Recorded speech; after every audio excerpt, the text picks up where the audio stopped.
Thank you so much, Jerry. That was a great message. Our graduation address tonight will be given by Judge Mike McKenney, a 1982 graduate of RCC.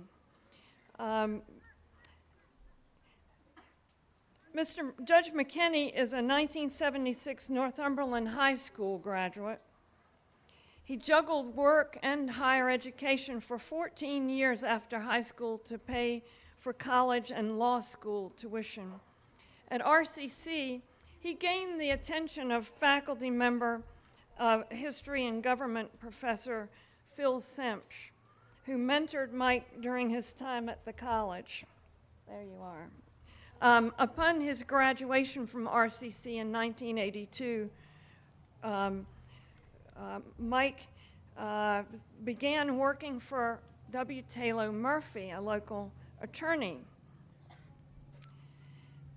Mike was hired to work on Mr. Murphy's campaign as he ran for the House of Delegates.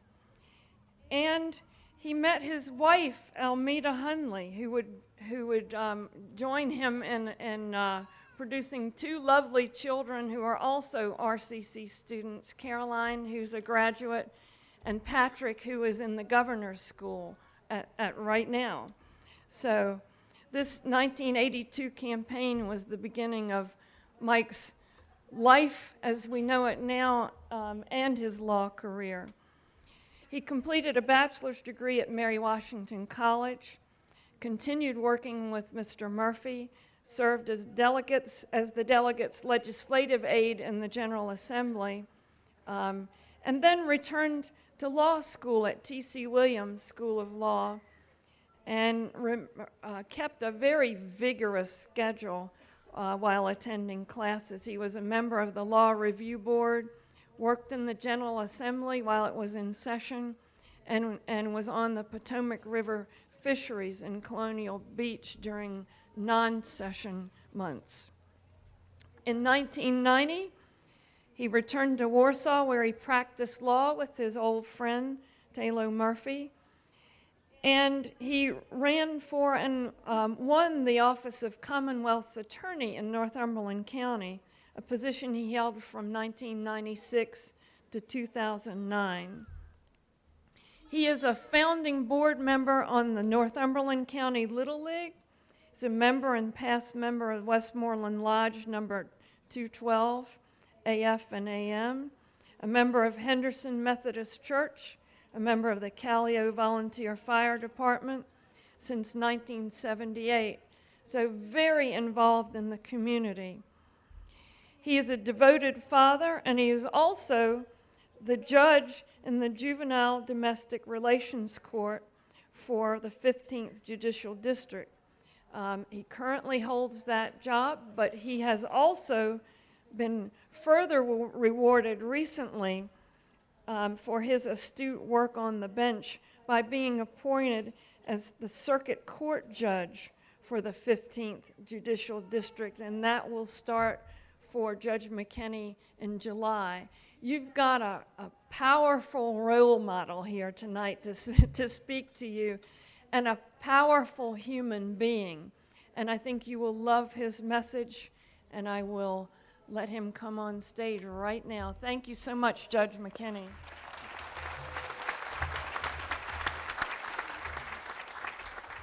It may defeat protocol, but I can't talk in this hat. Congratulations. You've done it. By earning your degree or completing a certificate program, you've demonstrated a commitment to excellence and shown that you're willing to work hard to succeed. And I welcome you to the family of Rappahannock Community College alumni who make a difference in their communities every day.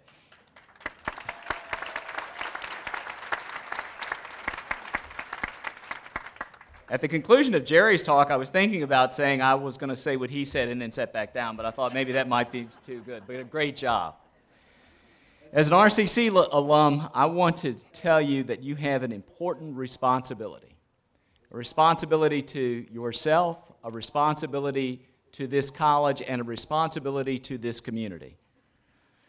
During the season of graduation, high school graduations are just getting ready to get started here in a few weeks, and Many of you will encounter quite a few high school graduates who, when you ask them about their next step, it will seem almost embarrassed to say, oh, I'm only going to the community college. Well, your first job is to do this.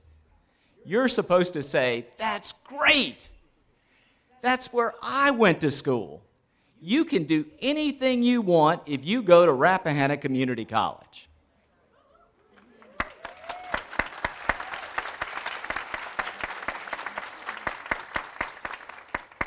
And then I want you to tell them your story. And my story sounds something like this. I'm a boy of Northumberland County. I was born at the Booker Maternity Clinic in Lottsburg, Virginia. And I made it all the way west to Callio, Virginia, where I lived until just a couple of months ago, and made it all the way east to Heathsville.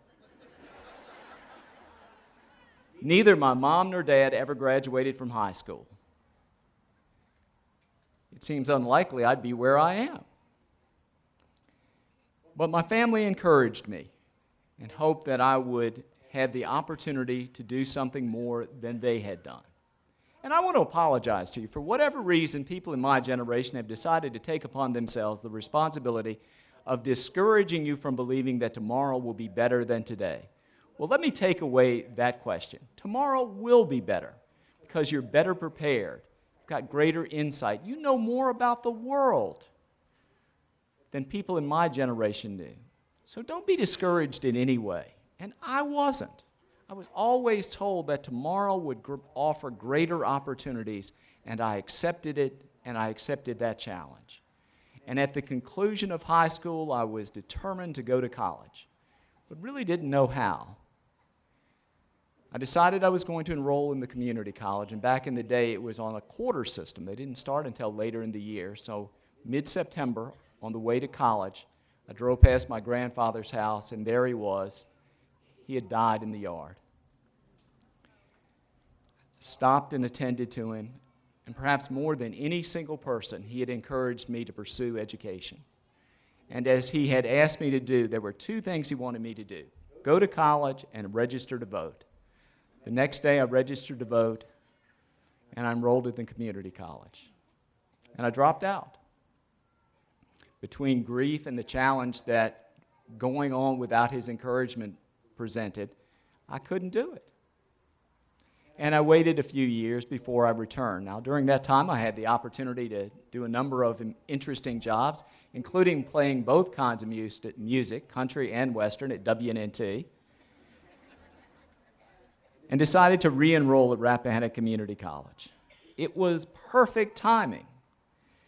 For one, it was just as Professor Phil Sims was really in his heyday as an instructor here. And for whatever reason, we did some kind of, back in the day, you did sort of this introductory program. And a part of the introductory program was you were divided into groups, and you were supposed to make this gull. It's kind of a silly thing. And our group made the gull, and I was chosen to do the presentation, and I laughed through the whole thing. And for whatever reason, he thought that indicated I was smart. I thought it just meant I was cynical, but anyhow. And he took a great interest in me. As a part of his interest, not only did he encourage me to participate in some programs, but he introduced me to Taylor Murphy, who was then running for the House of Delegates. Taylor always says it was love at first sight, and indeed it was. We have remained friends, and I've had the privilege to work with him in the House of Delegates and in his law practice, and he has been a great mentor, friend, and father figure for me for many years. It was also great timing because the year after I enrolled, my wife enrolled here. And in the days before text messaging and Twitter and all the rest, we used to leave notes to each other underneath the windshield wipers of our car and only hope that rain or wind didn't blow those messages away. In addition to doing a number of other jobs and continuing at WNNT and working at the General Assembly, I obtained my bachelor's degree from Mary Washington, a law degree from University of Richmond School of Law, and when I finished law school, I had a chance to stay in Richmond to practice law, but my dad was dying, and I wanted to come home. And I came home, and it made all the difference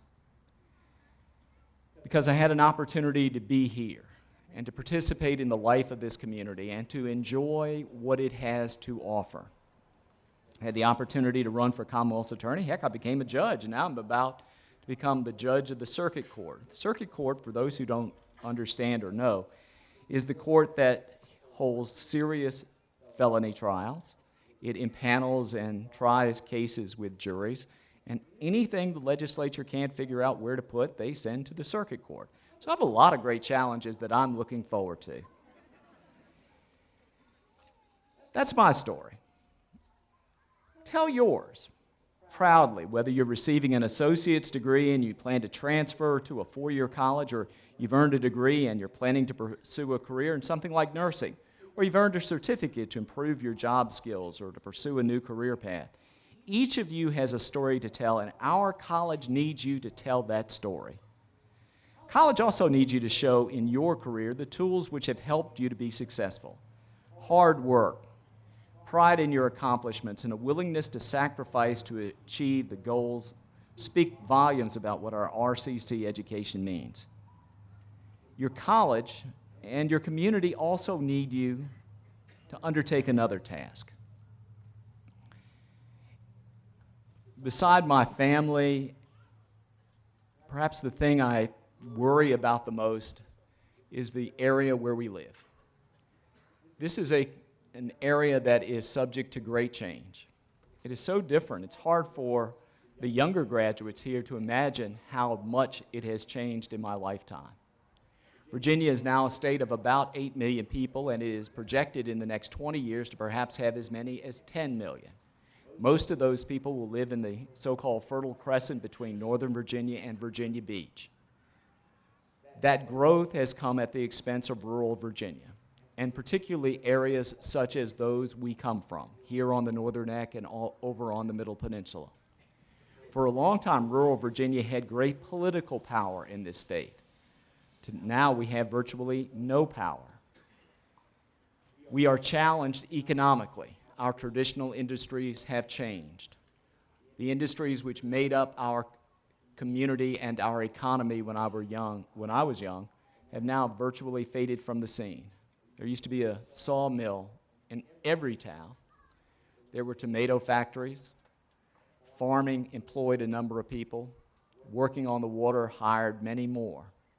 Each of those industries have changed, and with it have come the diminishment of opportunities. But that's where you come in.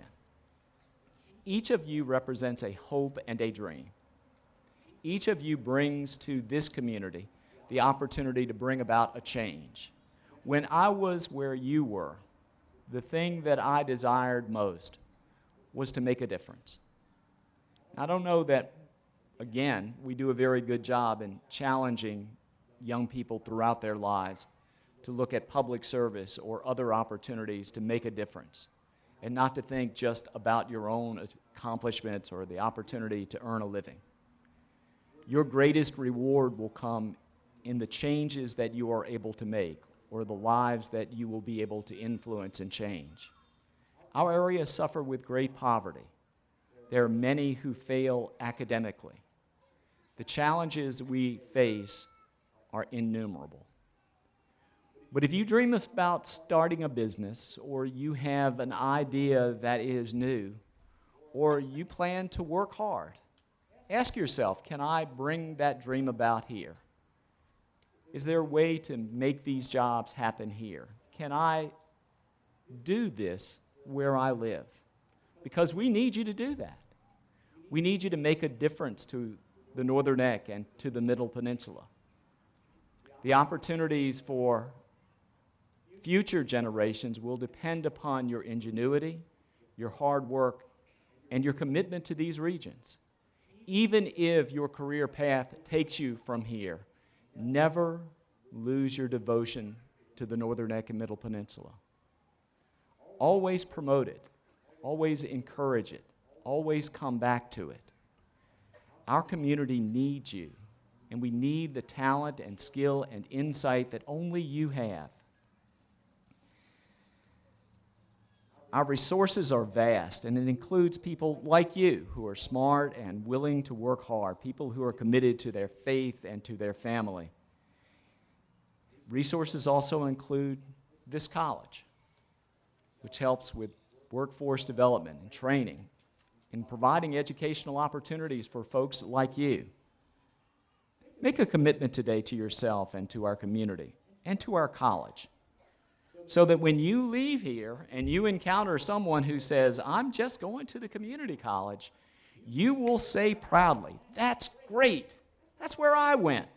You can do anything if you go to Rappahannock Community College. Congratulations and enjoy your graduation.